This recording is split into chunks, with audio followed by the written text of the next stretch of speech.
Assalamualaikum warahmatullahi wabarakatuh. Selamat pagi anak-anak. Gimana kabarnya pagi hari ini? Semoga sehat selalu ya. Nah, ini udah pada semangat belajar nggak? Pastinya semua semangat ya. Baik, sebelum kita memulai pembelajaran pada pagi hari ini, marilah kita berdoa bersama-sama terlebih dahulu. Berdoa dimulai.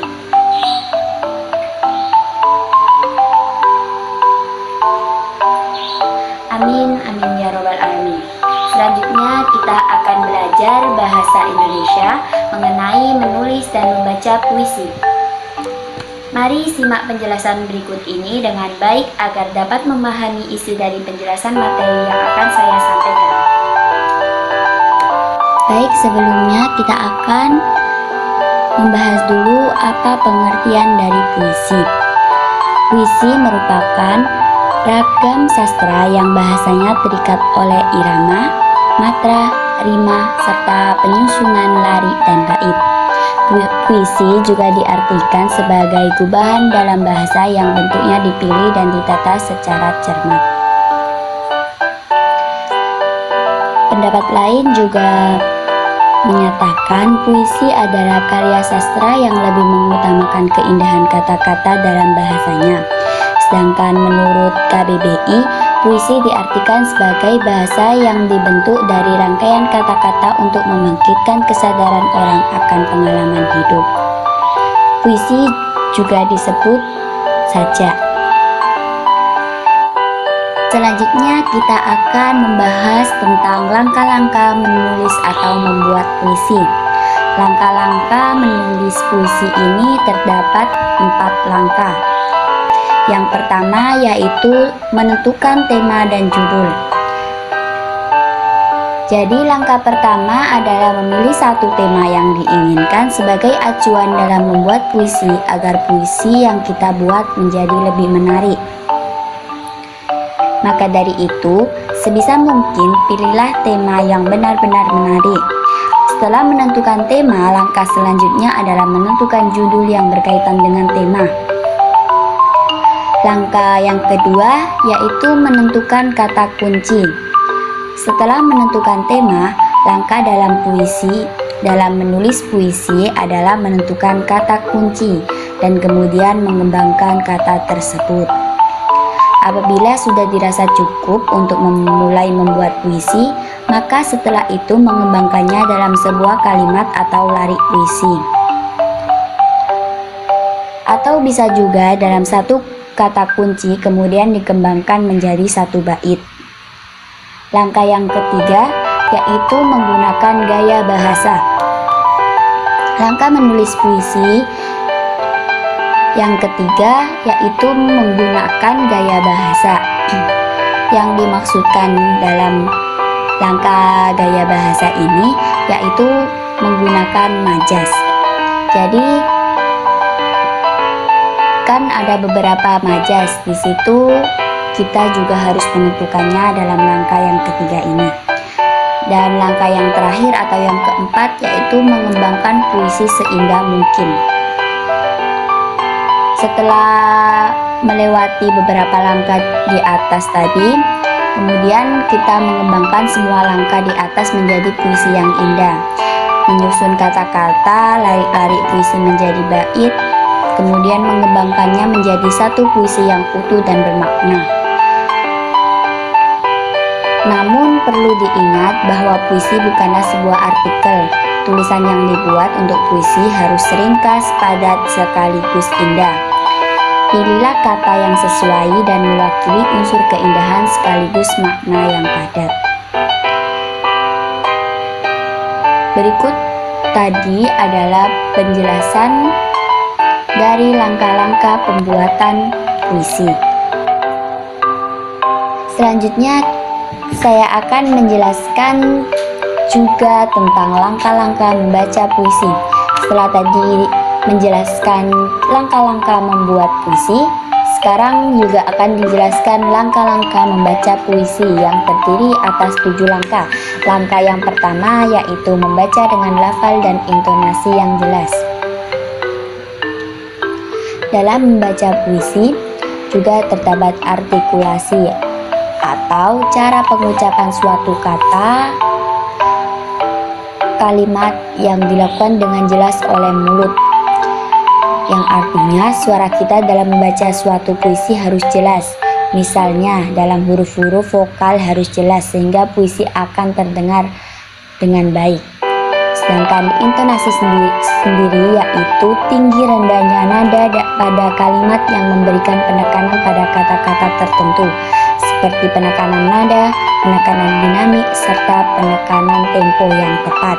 Jadi dalam membaca puisi, artikulasi dan intonasi harus tepat agar kalimat puisi yang kita baca menjadi lebih jelas sehingga terdengar begitu nyata di telinga para pendengar. Langkah yang kedua yaitu ketepatan ekspresi dan mimik. Ekspresi atau mimik. Jadi pada saat membaca puisi, ekspresi adalah suatu penjiwaan terhadap perasaan kita pada saat sedang membacakan puisi. Sedangkan mimik sendiri adalah raut wajah atau gerak muka yang menggambarkan isi dalam puisi. Keduanya sangat berperan penting dan termasuk unsur pendukung pada saat membawakan sebuah karya puisi. Semua pembaca dituntut untuk bisa dapat menyesuaikan ekspresi dan mimik wajah terhadap isi yang terkandung dalam puisi yang dibacakan.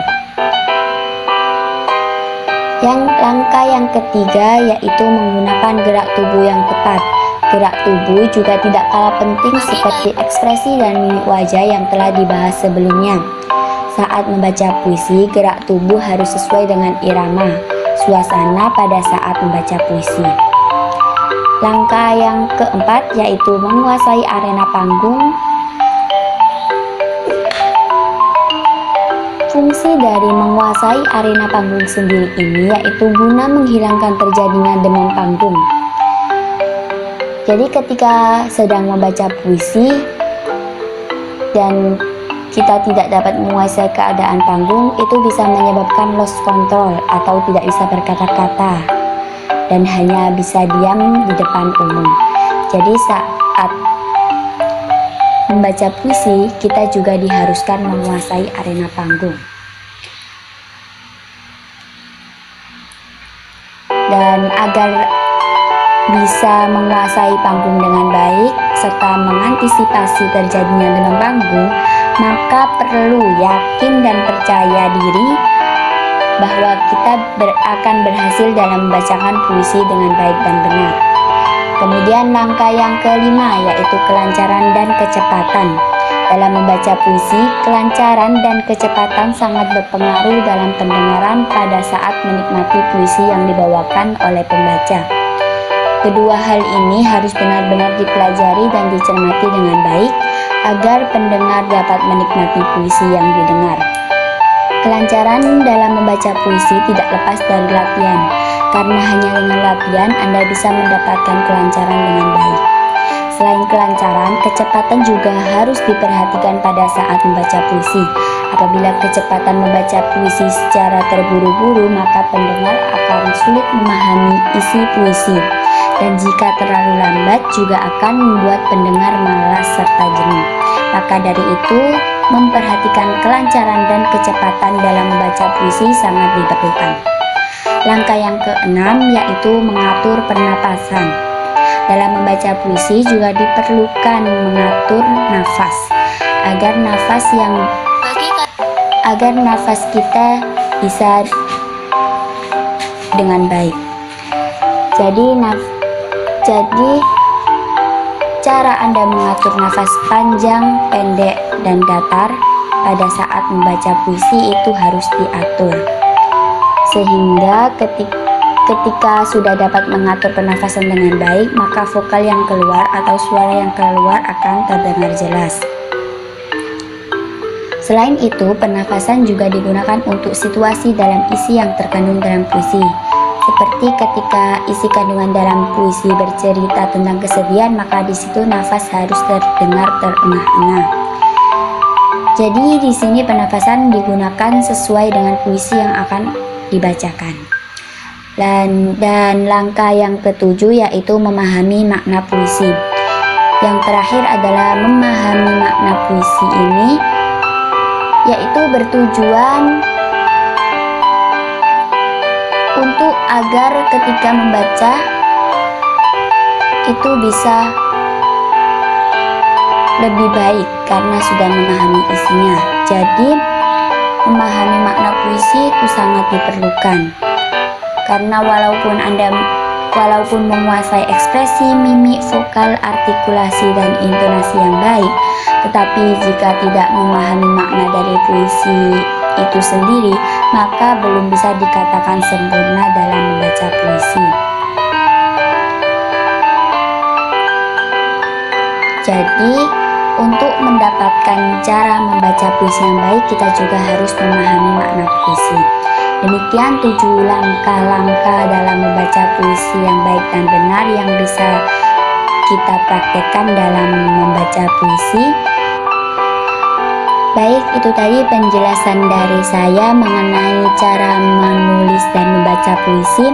Selanjutnya untuk penugasan untuk anak-anak, silakan menulis contoh sebuah puisi, ditulis di buku tulisnya masing-masing, kemudian juga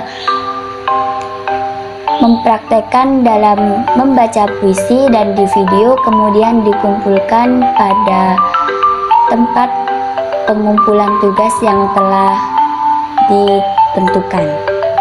Terima kasih, semoga bermanfaat. Sampai jumpa di pertemuan selanjutnya. Wassalamualaikum warahmatullahi wabarakatuh.